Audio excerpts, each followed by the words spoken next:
Elbas FM selalu mengudara untuk Anda.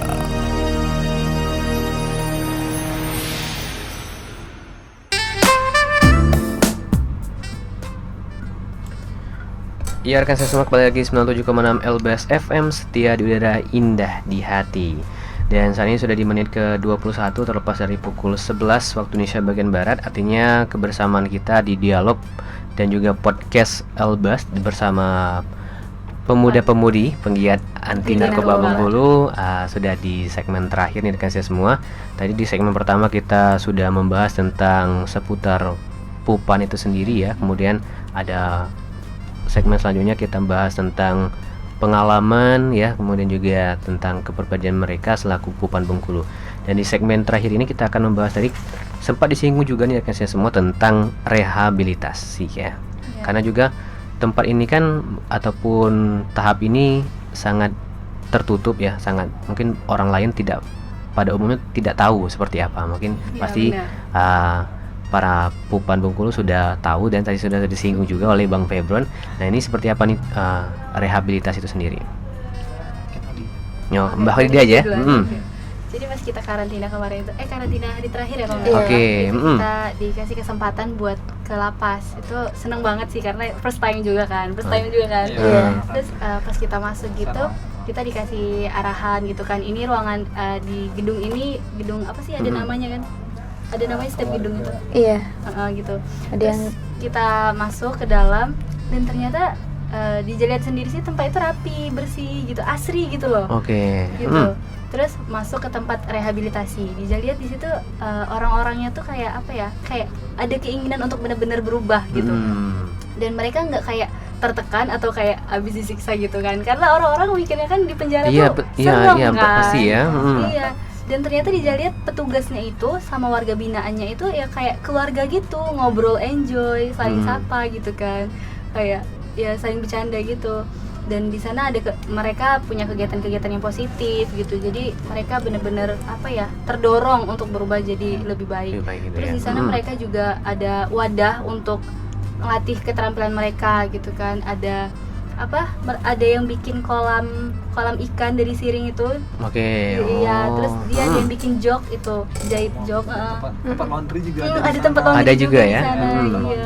Karena takutnya takut misalnya kalau mereka keluar dari lapas tadi, mereka udah ada bekal gitu. Iya, sudah ada perkembangan gitu ya. Kerja di buka usaha gitu kan di lapas tadi, karena ya kebanyakan stigma masyarakat tadi kan melihatnya, pandangannya lapas itu ya tempatnya serem gitu ya, buruk seperti itu ya.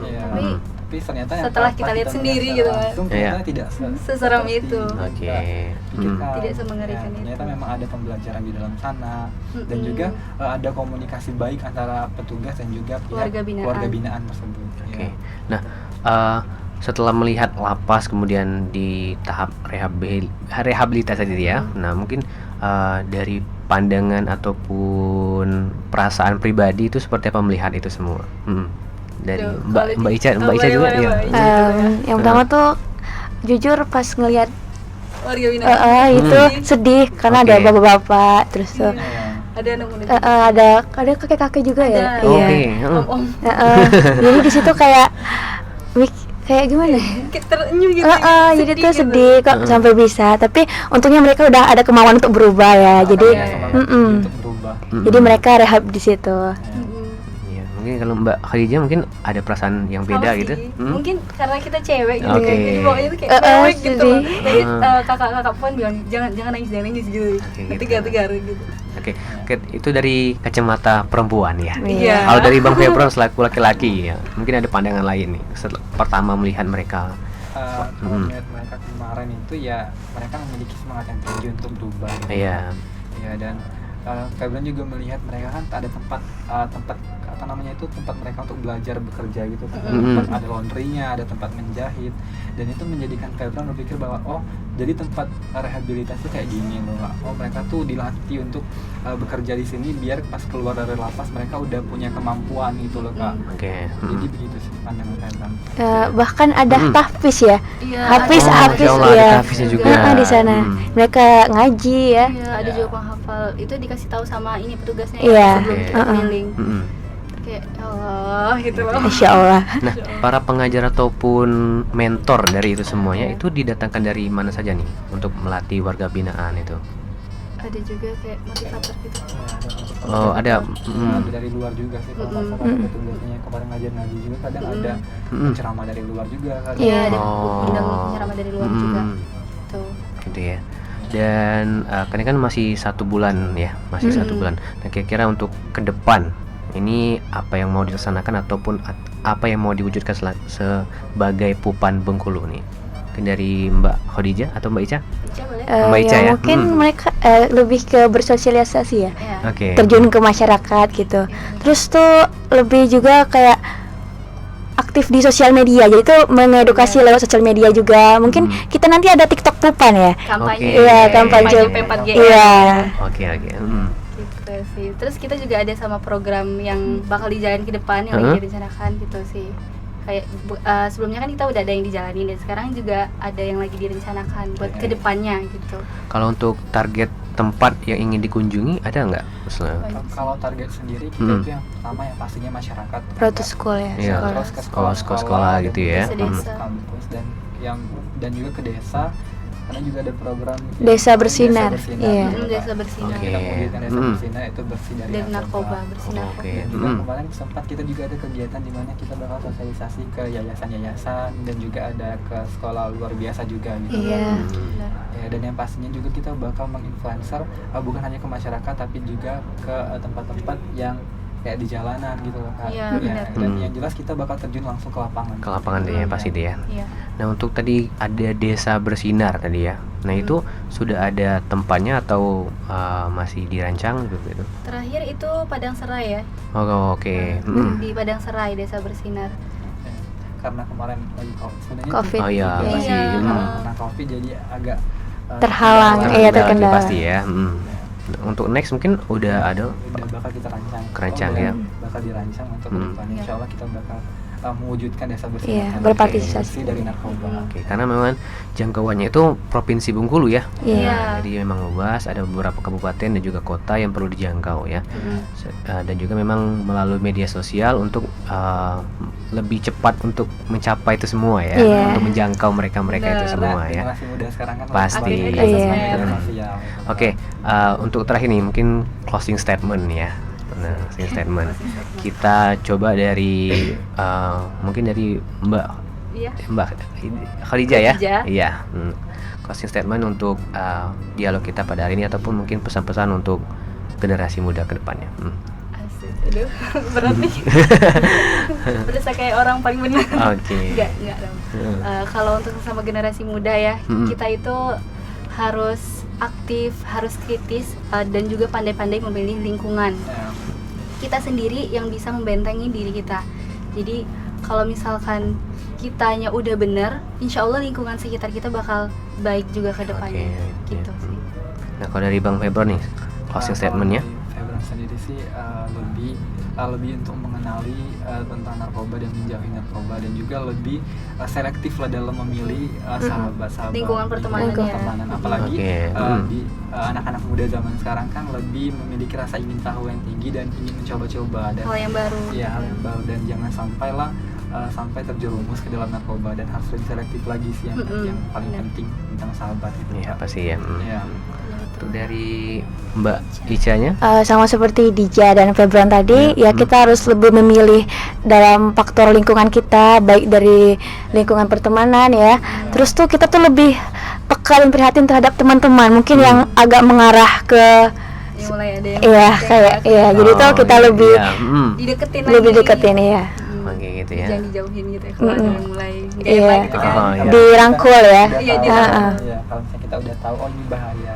Kita harus ngajak teman kita itu jangan sampai terjerumus ke tempat yang bahaya tadi tersebut. Jangan ditinggalin ya, jangan dijauhin. Berarti memang kita harus mengenal itu dulu narkoba, tapi bukan untuk kita mencoba, tapi untuk menjauhi. Tapi kalau misalnya kita menemukan sahabat atau itu malah jangan dijauhi ya, tapi dirangkul seperti itu ya. Juga ngajak masyarakat untuk lebih berani lah ya kalau misalnya tetangganya atau keluarganya yang misalnya untuk melapor. menggunakan atau mengedar narkoba, jangan takut untuk melaporkan ke pihak yang berwajib. Iya benar juga ya, karena juga pasti dilindungi itunya ya, pastinya ya. Dilindungin. Jadi jangan takut untuk melapor, karena juga kalau tidak melapor akan menjadi suatu keresahan ya di tengah masyarakat itu ya pastinya. Siapa tahu juga bisa berdampak yang buruk juga ke lingkungan ya. Jadi rasa-rasa rekan Ani juga pupan ya gitu, kalau melihat seperti itu ya. Dan itu juga mungkin closing statement dari rekan Ani, rekan saya semua. Dan mungkin ada jargon ya dari pupan ya. Kita coba jargonnya ya. Boleh ya? Iya. Pupan Bengkulu, Stop narkoba, terus berprestasi, tanpa frustasi, bersama kita bisa. Oke. Soalnya rekan saya semua berarti memang harus terus berprestasi, jangan frustasi ya. Bersama kita bisa. Oke, langsung hafal nih rekan ya. Oke. Sangat menarik rekan saya semua, podcast sekaligus dialog interaktif kita bersama pemuda-pemudi penggiat anti narkoba Provinsi Bengkulu, dan semoga kita doakan kedepannya mereka semangat terus untuk menjalankan program kerja. Karena juga banyak sasaran ya masyarakat generasi muda, dan semoga dari mereka akan tujuannya bisa tercapai dengan baik, amin ya. Rekan Ad pamit undur diri dari ruang dengar rekan saya semua. Mohon maaf jikalau selama podcast dan dialog ini banyak kesalahan. Mewakili pemuda-pemudi penggiat anti narkoba Provinsi Bengkulu, juga mohon maaf kepada rekan saya semua. Kepada rekan saya semua yang sudah bergabung di Facebook kita, terima kasih. Yang sudah berkomentar dan kirim-kirim salam serta request lagu juga terima kasih. Jadi mohon maaf kepada rekan Irda, tidak bisa kita naikin lagu sesuai requestan lagu tadi ya, karena belum ada di list. Nanti kita akan di list, semoga next bisa kita naikin. Dan akhir kata, narjuhilullah bihil kiram, wassalamualaikum warahmatullahi wabarakatuh. Waalaikumsalam warahmatullahi wabarakatuh.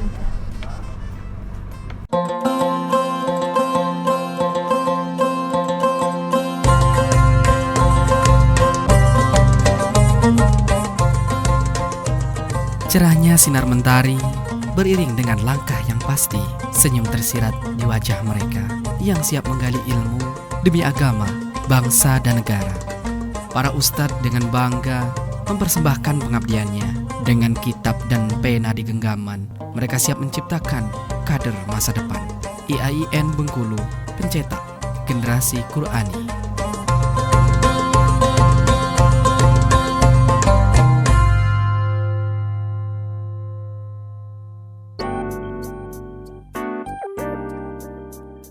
Tips sehat ala Rasulullah Shallallahu Alaihi Wasallam.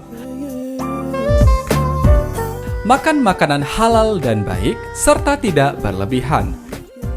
Membaca doa yang merupakan salah satu perintah Allah Subhanahu wa Ta'ala. Rutin berolahraga dan rajin berpuasa. Menjaga kebersihan jasmani dan rohani serta mengkonsumsi herbal. Tips ini dipersembahkan oleh Radio Elbas 97,6 FM, setia di udara, indah di hati.